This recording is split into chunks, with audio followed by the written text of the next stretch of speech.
এখন বাজে রাত 11:30। হয়তো অনেকে ঘুমিয়ে গেছে, অনেকে কিন্তু ঘুমায়নি। তবে আমরা তো রাত 2টার আগে ঘুমাই না। তো এখন ছেলের আবদার, আম্মু স্যুপ নুডলস রান্না করে দাও। তো শোয়া থেকে উঠে চলে আসলাম স্যুপ নুডলস রান্না করার জন্য। এভাবে নুডলস রান্না করলে কিন্তু অনেক মজা লাগে। আসলে রান্নার কোনো শেষ নেই, ভালো লাগা বা মজা লাগারও কিন্তু শেষ নেই। যে যেভাবে রান্না করবেন দেখবেন সেভাবেই কিন্তু ভালো লাগে। একটু পানি কম হয়েছে, মানে পানি শুকাই গেছে, তা আমি আর পানি দিতে গেলাম না। যেহেতু দুইজনে খাবো, ছোট ছেলে বাসায় নাই, ওর ছোট খালামণির বাসায় বেড়াতে গেছে ও আর আমি। তো এখন 11:30 বাজে। এখন এই নুডলস রান্না করে দুইজনে খাবো। আসলে ছেলে মেয়ের যখন যেটা মন চাই, কম বেশি চেষ্টা করি তখনই সেই জিনিসটা করে দেওয়ার জন্য।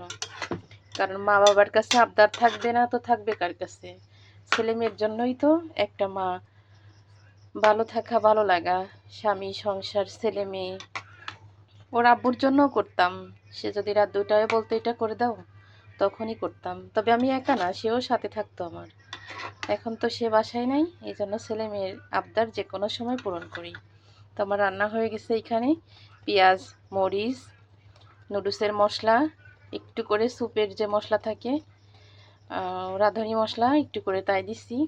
আর হচ্ছে 2টা ডিম দিছি। এই একটু কাঁচামরিচ বেশি দিছি, যেহেতু আমরা একটু মরিচ বেশি খাই।